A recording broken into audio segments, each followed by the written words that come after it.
নিউজিল্যান্ডের মসজিদে হামলাকারী পরিবার পুলিশে ফোন করেছিল। নিউজিল্যান্ডে ক্রাইস্টচার্চে দুটি মসজিদে সন্ত্রাসী হামলা চালিয়ে ৪৯ জনকে হত্যাকারী ব্রেন্টন হ্যারিসন টেরেন্ট এর পরিবার তাদের সন্তানের কাণ্ড দেখার পর পুলিশে ফোন করেছিল। তারা পুলিশকে তাদের সন্তানের কর্মকাণ্ডে তদন্ত প্রক্রিয়ার সহায়তা করার প্রস্তাব দিয়েছে।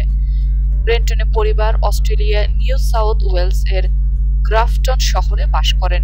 নিউ সাউথ ওয়েলস এর পুলিশ কমিশনার মাইক ফুলার বলেন, খুনি ব্রেন্টন গত ৪ বছরে অস্ট্রেলিয়ায় খুব কম সময়ে অবস্থান করেছিলেন, আর পুলিশও তাকে খুব একটা চিনত না।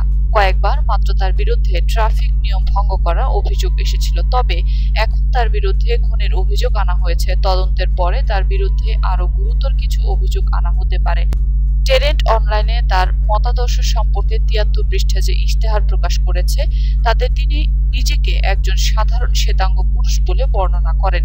টেরেন্ট জানান, তিনি শ্রমিক শ্রেণীর নিম্ন আয়ের পরিবারে জন্মগ্রহণ করেছেন, যে কিনা তার নিজ জনগণের ভবিষ্যৎ নিরাপদ করার জন্য একটি বিশেষ মতাদর্শিক অবস্থান গ্রহণের সিদ্ধান্ত নিয়েছে।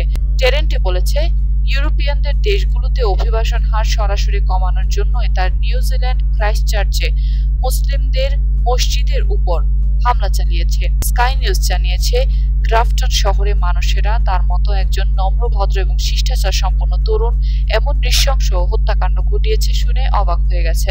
স্থানীয়রা জানান, টেরেন্টে স্থানীয় স্কুলে পড়াশোনা করত এবং তিনি জিমে কাজ করত। ওই জিমে তার সাবেক বস জানান, টেরেন্টে শিশুদেরকে বিনামূল্যে প্রশিক্ষণও দিত। ২০১০ সালে তার বাবা হঠাৎ করেই ক্যান্সারে আক্রান্ত হয়ে মাত্র ৪৯ বছর বয়সে মৃত্যুবরণ করেন। বাবার মৃত্যুর ৭ বছর পর টেরেন্টে বিশ্ব ভ্রমণে বেরিয়ে পড়ে। তার সাবেক বন্ধুদের ধারণা, ওই ৭ বছর সময়কালে টেরেন্টে উগ্র কোনো মতবাদে দীক্ষিত হয়েছে।